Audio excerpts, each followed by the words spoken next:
Hey, welcome back to part 3 of the Fibonacci series.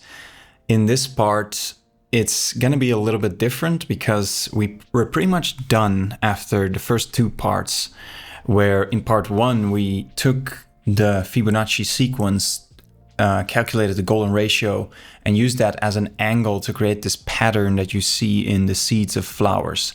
Part 2, we took that flat pattern that we created and we made it spherical, which I thought was more interesting because we are working in 3D.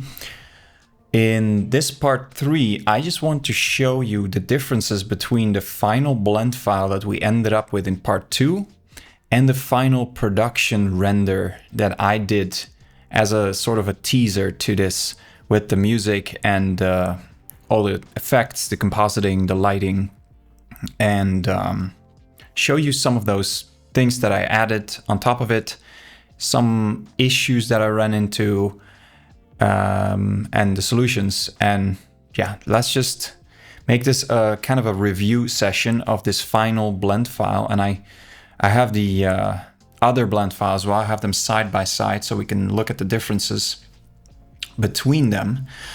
And yeah, just enjoy this session.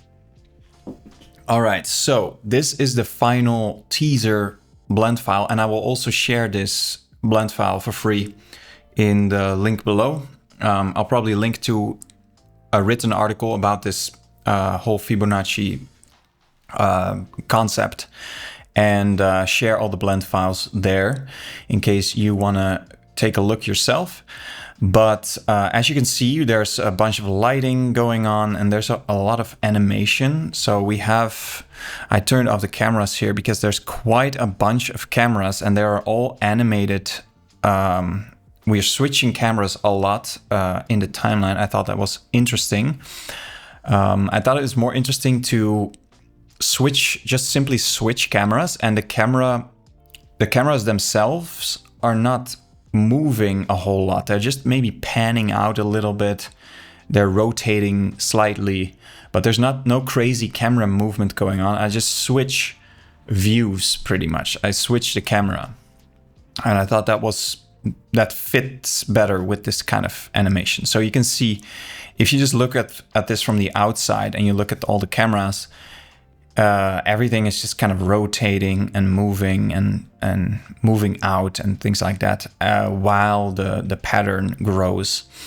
And yeah, that's pretty much that.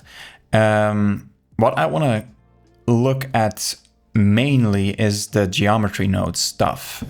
And there is a bunch of changes I made to the node tree that I want to go into. So as you can see in the modifier panel, there's a lot more settings that we can play with, and most of them are actually animated. So I think the noise strength we already had, the spacing is animated, the sphere radius even is animated. The sphere radius, that's the radius of this entire thing.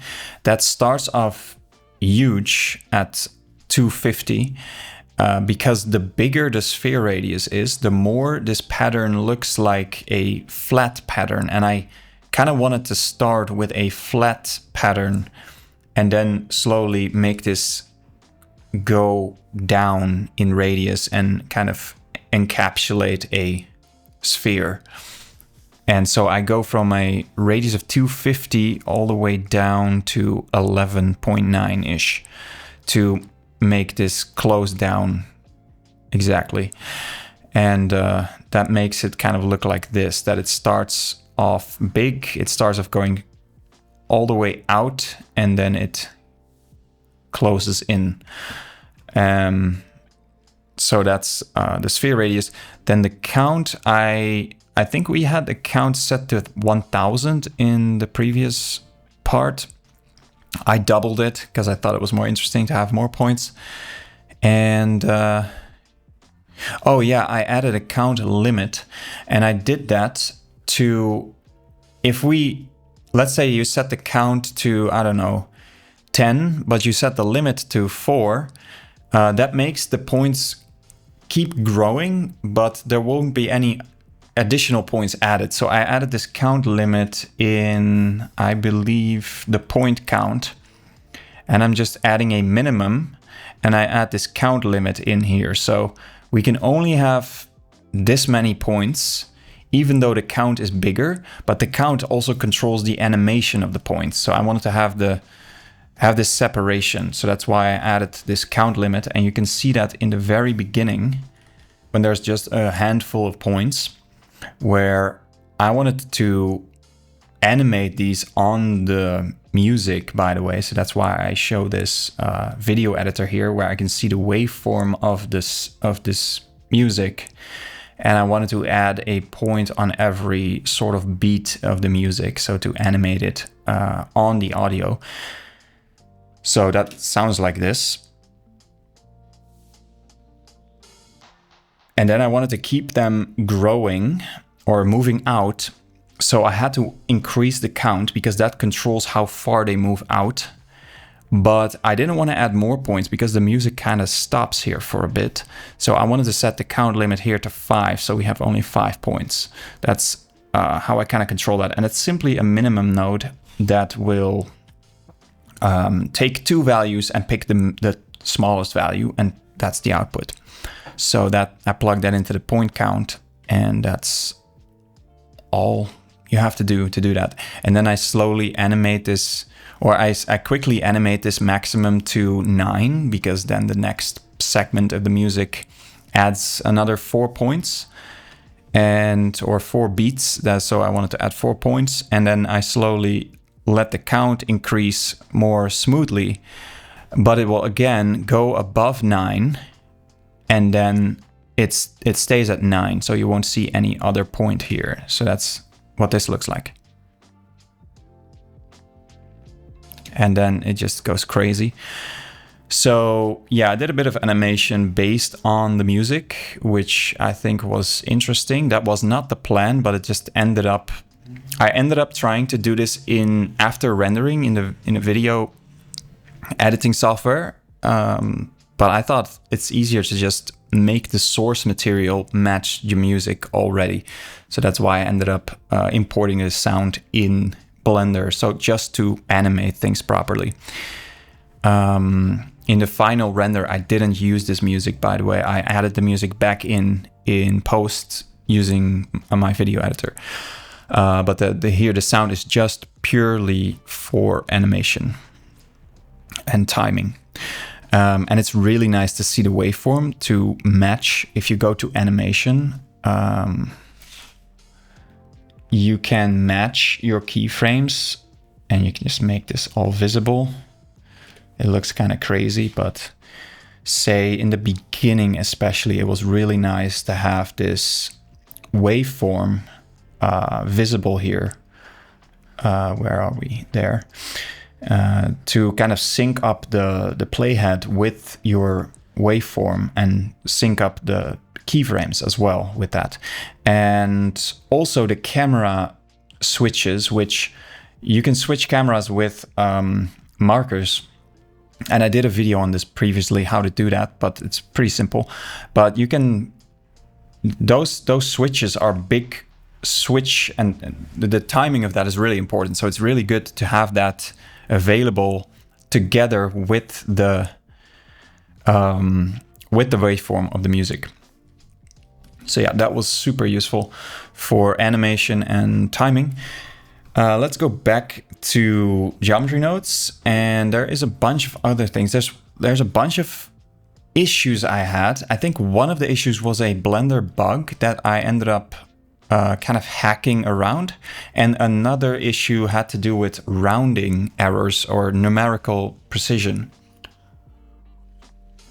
So, yeah, one of them, the issue is that I set the radius really large in the beginning. And in the beginning, I think I even set it to 1000 to start off letting the spheres move out, or the points move out in a flat pattern. Because pretty much, if you think about it, setting a sphere radius of infinity will make the points to go out in a flat plane. That's kind of the limit. And then the smaller you go, the the more rounded it becomes with the radius. So in the beginning, I had the radius set really high to make it look like they were in a flat plane. But that introduced some issues, because here we're taking this radius and we're squaring it. And then we are dividing our distance that the points move out by that big number. So here we end up with a tiny number if the radius is huge. And then we're going back and we do some calculation, and then we're multiplying back the radius on top of that tiny number that in the meantime has been rounded. So we lose a lot of precision there. And then we're multiplying that not very precise number with a big number. And that leads to an issue that I can show you if I plug, let's see. Yeah, I think if I plug this in here, this is what it used to be in the previous version over here. The way we calculate this horizontal distance. That's pretty much, we get the sine and then multiply it, and that's our horizontal distance. So here, we have the sine, multiply, and that's our horizontal distance. This is what we had in the previous part. And if you look at this, especially in the beginning, you can clearly see there is some precision issues with rounding. And I will turn off the cameras and the lights just to focus on the spheres. And yeah, if I play this back, yeah, you can see clearly that this thing is kind of stuttering. Even though the frame rate is just 60 FPS, totally smooth, but this sphere is just not moving smoothly. And that's because of these rounding errors. So you can see here, if you focus on this, and I use the arrow keys to go to the next frame, this ball or this point is just stuck, and then suddenly it jumps to the next point at frame 58. It moves to the next spot, and it just jumps. And then for a while, it stays stuck again until frame 65. And then we jump to the next spot, and it's just not smooth at all. And it took me a long time to figure out what was causing this. I thought it was stuff way down the line, like maybe the noise or stuff like that.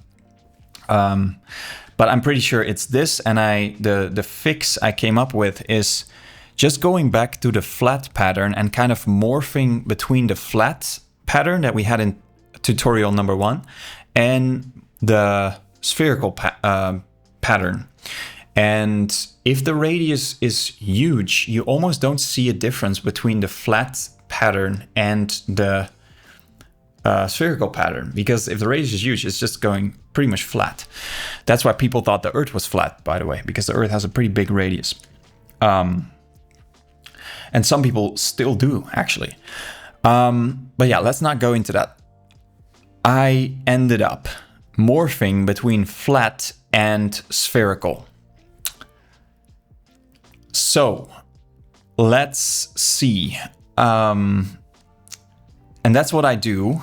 This morphing is what I do in this map range node.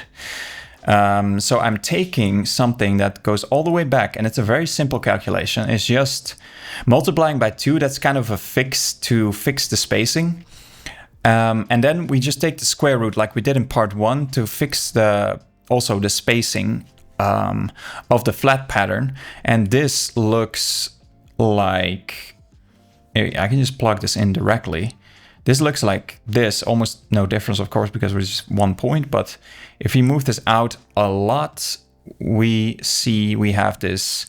And the pattern is not flat because we still have a Z location. But if we just remove that, this is pretty much our flat pattern, right? And then here, we're calculating the spherical version. So that kind of moves everything in a little bit. And then when we go, let me fix this timeline scale. When we move beyond, you can see it moving in again. So that's what we do here. In the flat case, we don't do that. So then it just moves like this. And then we introduce the Z location, so it moves down. And we use the spherical version. Now we have the sphere. but that has this rounding issue. So what I do is when the radius is 200 or bigger, I completely use the flat pattern. When the radius is 50 or smaller, it completely uses the spherical pattern. And when it's in between 200 and 50, between these two numbers, it will morph between them in a smooth way. And that looks like this. And when we go back to the beginning and look at the animation, now everything looks super smooth. So that's the difference between this stuttering and the smooth one. And you pretty much don't see any difference in the beginning. And then when we when we animate the sphere radius down, we slowly morph to this spherical pattern. So that is one fix. The other issue had to do with the red point that we added. And I added this red point in part 2, I believe, just to show that every point is moving in a straight line out. But I thought it was cool to just make this in the final render, add this distinction as well, to have one point being different. So that's what I did. And then in part 2, we did this to make that happen. We created the icosphere, put it on all the points, and then we deleted geometry based on a selection. And the selection is just one index. And here we invert that selection, and then we delete the other parts. So here we delete all the gray points. Here we delete the 1 point, and we make this 1 point that's left red, and then we join them back together. And I didn't think this was the most elegant way to do it. So I ended up with a bug that you see during rendering when you do this. And I thought it had to do with the way I was calculating things. So I completely changed it. So what I do now is I already set the material on the icosphere after setting the shading to smooth. So we have a red version and a gray version here of the icosphere. And then I have 2 instances on points nodes, which one of them, and then I use the selection. So I select our special index and I make it available here. I can now control this in here, and I can change this. So I call that special index, and that's going to be the red point. The index of that point is going to be red. And I plug that in here, and I see when it's equal, and that's how I build up this selection. Then I invert the selection here. So here is all the points except the red one, and that's just going into this join geometry. And then here we have the red version instance on points, and that's going to be only the special index. So this is the red point, and we can actually see this by using a viewer node. So this is all the gray points, and the red point is removed. And then this one is only the red point. And then we join geometry and we get back to the final result.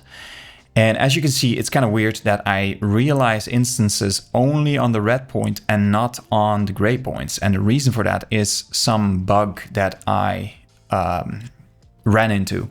And I think it's a bug in Blender. Or maybe I'm just doing something wrong in the geometry node somewhere, but this fixed it. So it took me a while to find a solution, and I ended up just changing this whole thing. Instead of deleting geometry, I used this approach, but the bug still persisted after doing this. And the bug has to do with motion blur.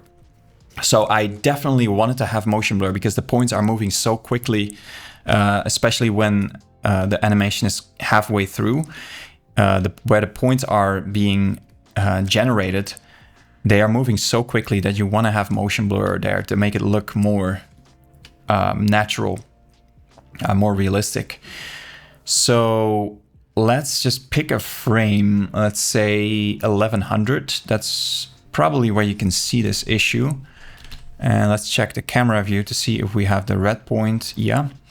And I'm also doing compositing, which I will cover later, but I'm going to turn that off right now because here you can see my compositing, which is quite a bit of spaghetti.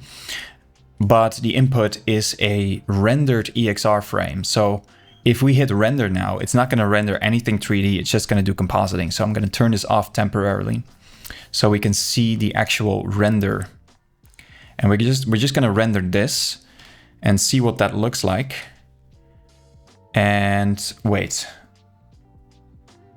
before I do that, let's first look at if we don't have realized instances. So I'm just going to mute this node and just take our red points, take our gray points and join them together as is and not do anything crazy with it. And then look at the render. And that looks something like this. It's very desaturated, and that's because on this MacBook has an HDR screen, so I kind of graded it for HDR. And I also uploaded the video to YouTube in HDR. So I'm kind of experimenting with that workflow, but it currently looks very bad on my screen. And that is probably, yeah, AGX kind of desaturates the highlights. So I'm going to set it back to standard and use high dynamic range, which probably looks like crap on the recording. But yeah, okay.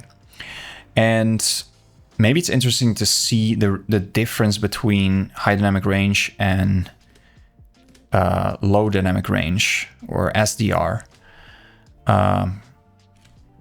It's a bit hard to switch between those, but you can clearly see this issue with the motion blur going on. So let's go into rendering and look at the render result. Yeah.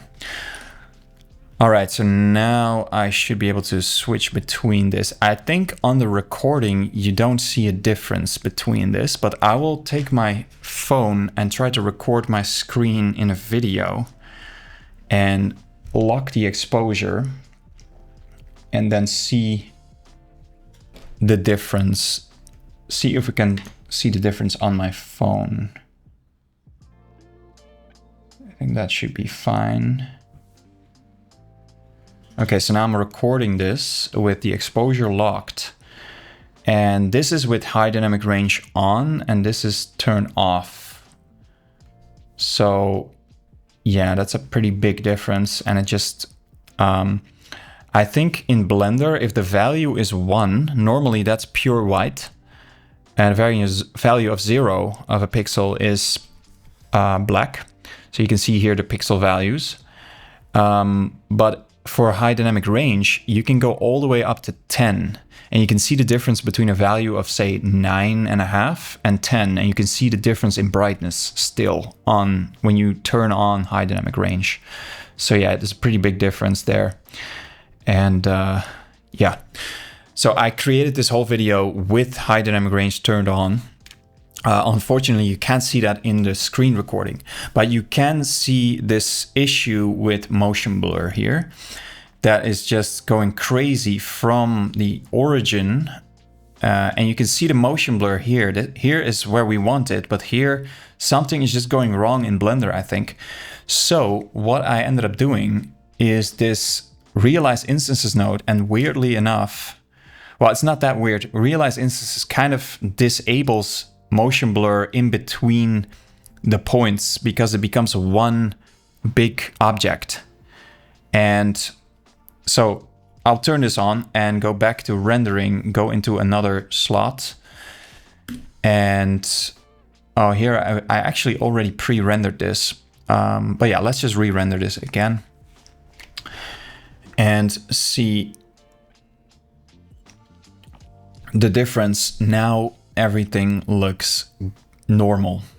And actually motion blur is not really working on this sphere, this glowing sphere, but that's not a big deal because it's mostly visible at the beginning here. And yeah, so it's not perfect, but it is a solution to this crazy problem. that you saw before. So here, this is the issue, and yeah, I have 3 slots active now, so I can't switch between them quickly, but this is the issue, and this is the solution. And motion blur is still visible here. So you could say, why are you not doing, why are you not realizing instances everywhere? So after this node, for example, or you add it here as well. Well, if we do that, and we can go to slot number 2 and render that, you will see that motion blur is not working properly for the gray spheres. You can kind of see it is somehow working. There is some blur going on, but it's not the way it's supposed to look. And so now we can see this is what it's supposed to look like, the motion blur of the gray points. But then we have this issue. And so this is the thing we want. We have proper motion blur over here, and the glowing sphere, the glowing point, is working. And yeah, that's why I have this weird realize instances node only active on the red point and not on the rest. So we should remove that. And yeah, this is our final result. Then calculate radius. In order to make the balls, the points pop in a little bit nicer, I wanted to have some overshoot when they scale up. So that's what I did here. So in part 2, we ended up, actually part 1, I think we didn't touch it in part 2, but the calculate radius is simply this stuff and then one map range, which goes from some custom range to the final 0 to our point radius. And I kind of split that from in the final production shot. I split it from a range that takes this custom range, which is also animated, by the way, takes this and go to a clean range from 0 to 1, and then we can use this float curve thing. And we take this, which is from 0 to 1-ish, or 0.9, because we kind of end up at 0.9, and map that from 0 to our final point radius.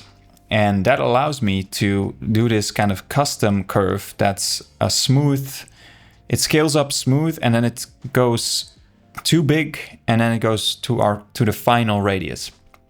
So that's what you see if you look closely.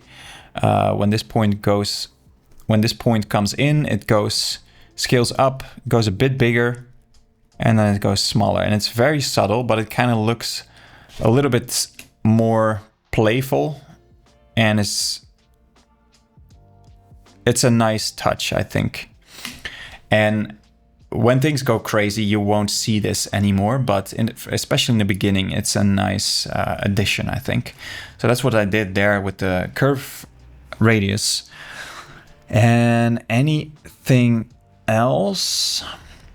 Oh yeah, I added this subtract node, and I'm subtracting the sphere radius from our Z location. And that's simply because I have this animated sphere radius. So in part 2, we ended up with this, where the sphere is kind of centered at the origin.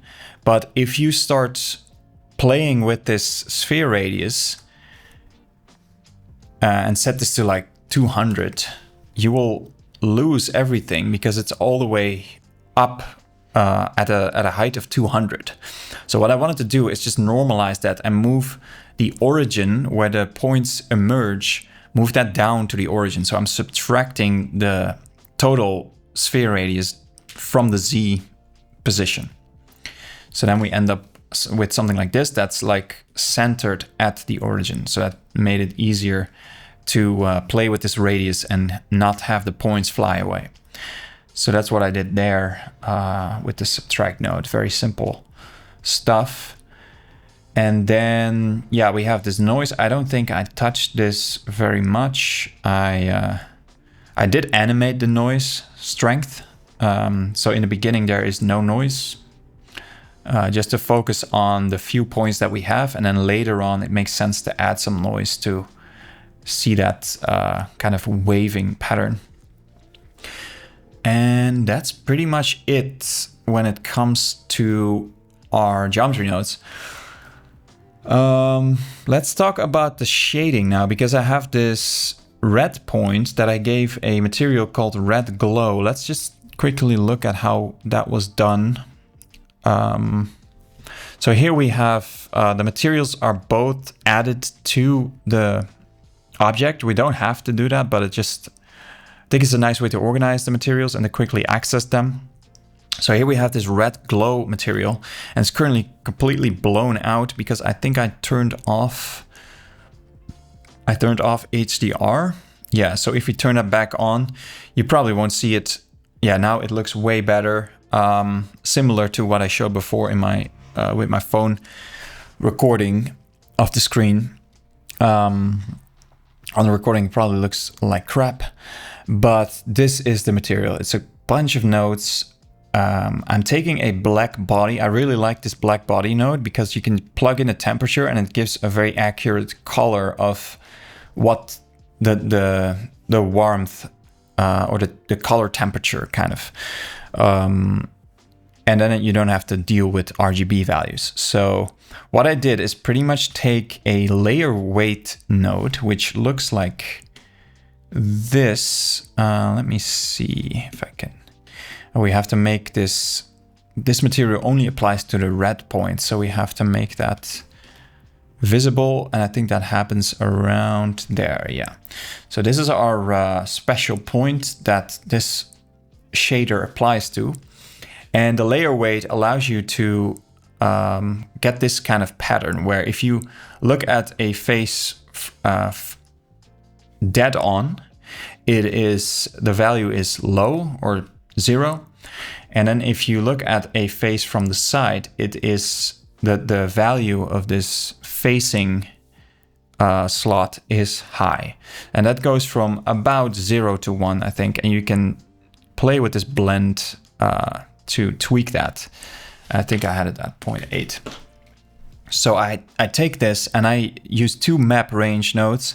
One is for the temperature. So this range goes from 0 to 1. And I map that to a temperature from 1600 Kelvin to 2200 Kelvin, I think. And I plug that into the black body node.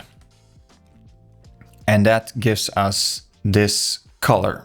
This gives a very subtle range from warm in the center and bright on the edge. I thought it was a cool effect. Physically, it doesn't really make sense, I think, but I thought it looked cool. And then to add to this effect, I also wanted to have the emission strength of this. Oh yeah, if you look at the emission, now we can see it's blown out on most screens, but when you turn this on, it looks a lot better. High dynamic range.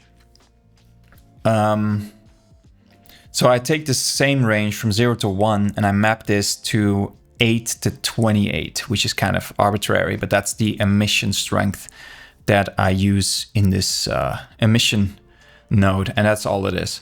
So that's how I set up this glow node, and then the other material is simply a glass shader, which looks like this. It's very simple, just a glass shader. You can also create glass with the principled shader, I believe, but it's way more complicated. So I just ended up deleting that default shader and using a glass one. And I think I only changed the roughness to something slightly above 0 to add a little bit of imperfection. But it's not rocket science. So that is the shading, and that's all we did. There's only 2 materials. And then the other thing is lighting. I added a little bit of an environment, and you could make this way more fancy with an HDR. But I ended up using a sky texture for the color of the world. And that looks like this. I think you can make that visible. I forgot how, though. Maybe if we turn off transparent, maybe we can see it. Yeah. Okay, so the world environment looks like this, and I turned it down a lot. The strength is super low. It's only 1% of what it normally is. But just to have something in the refraction of all those glass spheres, rather than pure black, I thought it was a little bit better to have something going on there. And I have a little bit of a sun disk going on somewhere. Yeah, over there. And I made it slightly bigger by increasing this size. Otherwise, if it's too small, I ended up with a lot of noise and kind of fireflies. So increasing that can help. And yeah, and then the rest of the lighting is just light objects that you can... I'm just gonna go back to normal view, and you have a bunch of light objects. And they are just, I turned them from rectangles to ellipses for the shape. And I just created, for the color, I used black bodies to have some accurate light colors. I think I did that for every single light. So I have these two lights at the top, and then I have one light mostly for refraction here on the side, and then I have in the center of the sphere, I thought it was interesting to have some warm light going on. Actually, it's not that warm. I ended up cooling it down quite a bit. And that's just a point light with a radius that's quite big. And it was quite hard to light this because I have a lot of different camera angles going on, as you can see here. And the cameras are rotating, and sometimes they're looking from the bottom up, and sometimes they are looking from the top down. So it was quite hard to find one lighting setup that works for every camera. So what I ended up doing is add every light source, including the points themselves, because this is also, the red point is also a light source. So I added every object that is a light source to a separate light group. So here the light group is called balls, and the light group is located in the object settings, which is a little bit confusing. If you think about lights, you might think it's in the light data, but not only lights can be light sources, also regular objects that don't have this light setting can be light sources. So that's why it's placed in the regular object properties. And you can see the light group over there, and you can give it a name. And I believe you have to set up your light groups first in the render layer nodes. And that's what I did over here. So I have one for the environment, which is just the world, and the effect that the environment has on the spheres. Then I have the top lights. Those two lights are together in the same group. The side light is this one, and the midpoint is this point light, and then the balls is this object, and that's what you see when you look at the light group. So you can see here the top. And when you do that, compositing becomes a lot of fun, and it might be a bit daunting to look at this, but what you get if you do that, you'll get all these combined underscore and then the light group name. And that is just only the effect that certain that all the objects in that light group have on the render. So that's very interesting to get. And that's, yeah, let's next talk about compositing, which is quite the node setup. What I ended up doing is I ended up rendering all of this as multi-layer EXRs. And then after that, I set it to PNG. But for the rendering, I set it to multi-layer EXR, and I rendered a lot of passes. So I rendered out all the light groups over here. I rendered out the different glossy passes, the different transmission passes, except for direct, because there was not much direct. Yeah, for the spheres, there is no direct visible passing through the ball, because every sphere, the light comes in and then it moves out, and that by those two interactions, it's already considered indirect. So there is zero direct stuff going on for the transmission. And then I added the normal. I didn't end up using that, and I ended up, I used the denoising data because I wanted to be able to do denoising in the compositor.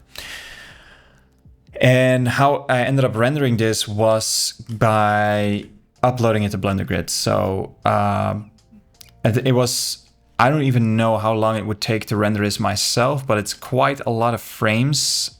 So on rendering this on this laptop is not realistic. Like it's like 2,600 frames because I wanted to render this at 60 FPS. So it's quite a lot of frames, and it's in 4K, which yeah, it's like 1920 by 1080 at 200% is 4K. So that was quite a lot of rendering. So I ended up setting everything up for the render layers and passes, rendering everything out on Blender Grid as multi-layer EXRs, and then coming back to the same file, going into compositing and then enabling that and just importing the EXR sequence, the multi-layer EXR sequence like this, and setting this up. And then you have all these passes available to you. And then you can still do all the compositing and tweak all of that locally, because compositing is pretty fast. And the rendering was done on Blender Grid. You can also do the compositing on Blender Grid, but then you have to be really confident about your node setup in the compositor, because it's all going to be baked into the render. So what I prefer is only doing the rendering on Blender Grid and then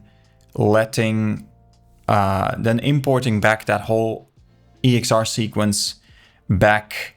And to reduce file size, I ended up using a compression of, I think I ended up using DWAA, which is lossy compression, but you pretty much don't see any quality loss in real life.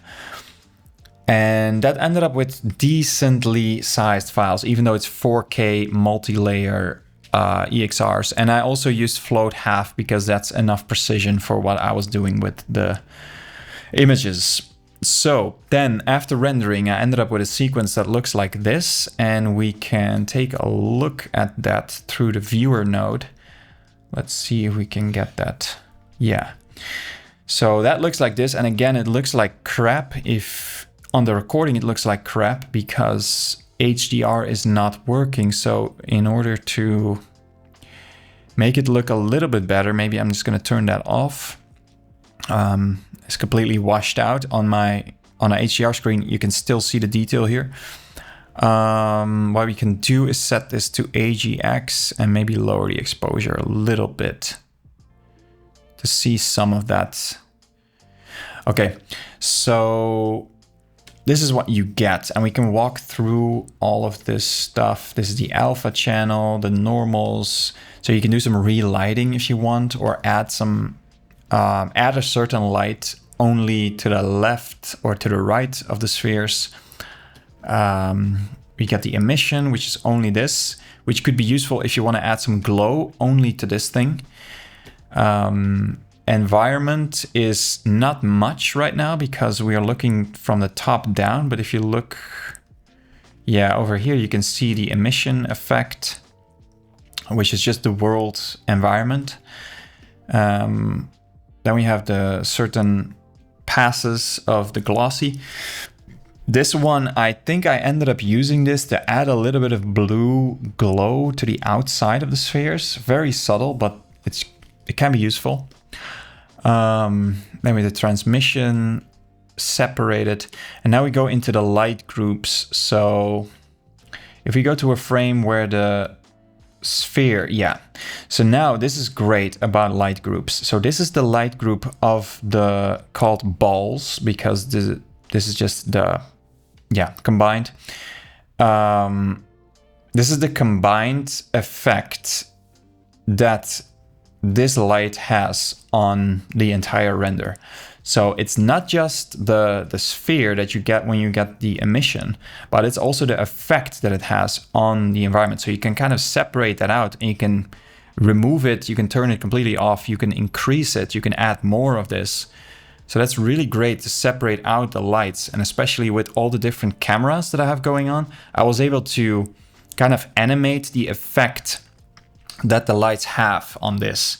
And I won't go too much into the detail of this compositing setup, I just walk through it briefly. But here we can see all the different light groups. So this one is called the environment. So this is the effect that the environment has on the spheres. This is the midpoint effect, which is interesting. And it's just so useful to have all of these as separate passes. And then we got into the denoising stuff, which I use to denoise this. And that's by far the slowest operation that we're getting in this whole compositing setup. The denoising is by far the slowest. And I think it ended up taking like 10 seconds per frame to even run this compositing because of the denoise. So that's something to be aware of. But this is, yeah, 4K frames. Okay, so the next thing I do is I take these light group passes and some of the other passes, and I just tweak a little bit of the effect that they have. So here you can see I add some exposure to what the glowing ball has on the scene, and I add that back on top of. Here it looks like I'm actually subtracting it from the emission, but then here I'm adding it back. So you can do all kinds of stuff with this. And here I'm animating certain light groups because for certain camera angles, they look great. And for certain camera angles, they look less great, or you want to have them less apparent in the scene.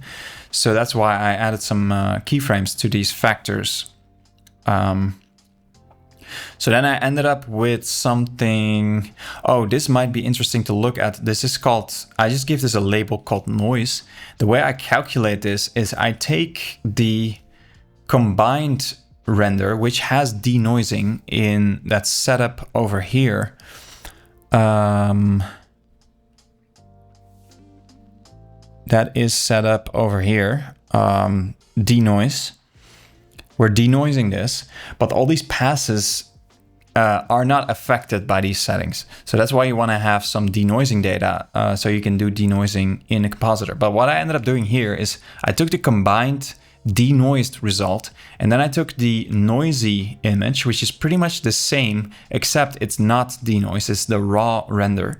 And I just subtracted them to calculate this. So this is just this is the mix node that I set to subtract, and this is the noise that Blender removed with the denoiser. And that's interesting to have. So I have this noise, and now I'm subtracting that from the result that I'm getting here. So I calculated the noise, and I subtract the noise to kind of denoise this a little bit.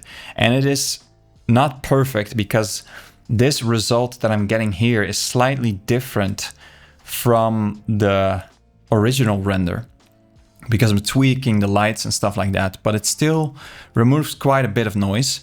And then I'm blending that together in this mix node with the actual denoised result. And yeah, that one is pretty slow, so that's why I have this disabled. So now we're only using the regular denoise, which is it works pretty well. So here I'm subtracting that noise so you can see the difference. So here is before, this is before, and this is after. So you can see it removes quite a bit of noise there. So yeah, that's what happens in the beginning here, setting up the lights and different passes. Now we have this nice render. But then we want to add some effects like glow, bloom, stuff like that. So here and the way I do that is I tend to set, for these kind of glare nodes, I tend to set the mix to 1, which ends up with only the effect, and it removes the original render completely. And then you can do some tweaks to that with any nodes you like. And then I'm adding it back. So I'm reducing saturation. I am adding more blur to this.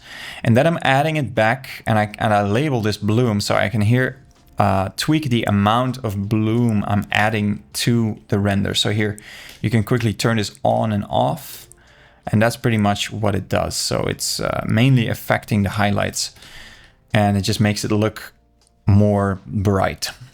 So that's what I do there. And then I add a lens flare using, what am I using here? Ghosts. So that looks like this.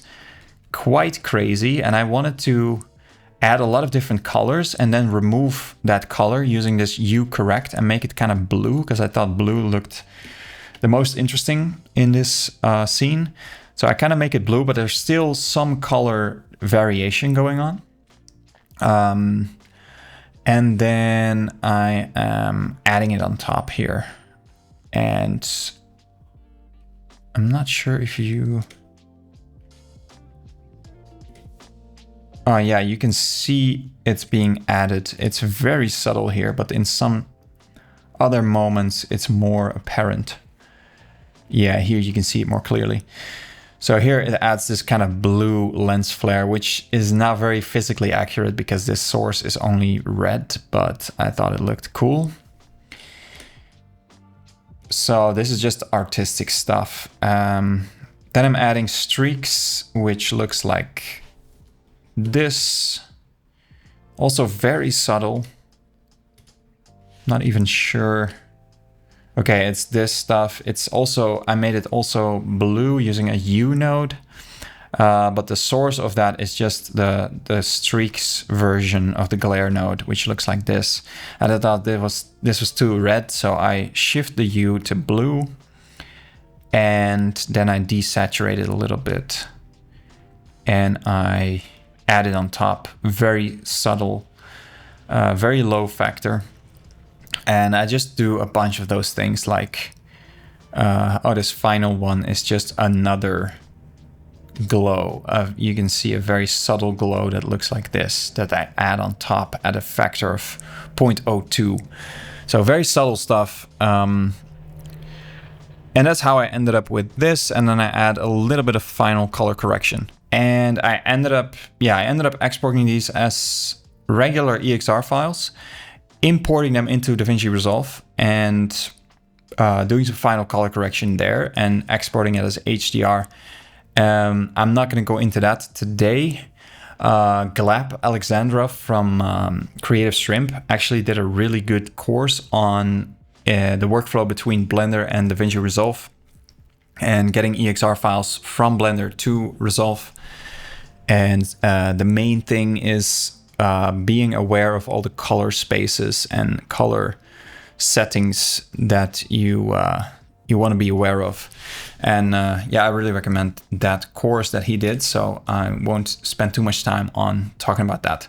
But that's pretty much the whole setup of this final production shot. And then I ended up grading it for HDR and exporting it as HDR on YouTube, which you can only see if you have a proper HDR screen. But I believe most smartphones and TVs are starting to get HDR capabilities. So I thought it was good to start experimenting with this. And yeah, that's pretty much it. If you have other questions about something I did here, let me know. I'll try to answer every comment that's added to this video. Yeah, I will make this blend file available so you can download it and check it out yourself. Hope that was useful. It's a little bit of a different approach, just reviewing a blend file that's already pre-made instead of starting from scratch. But I thought in this case it made more sense. So yeah, have a great day and I will see you in the next video.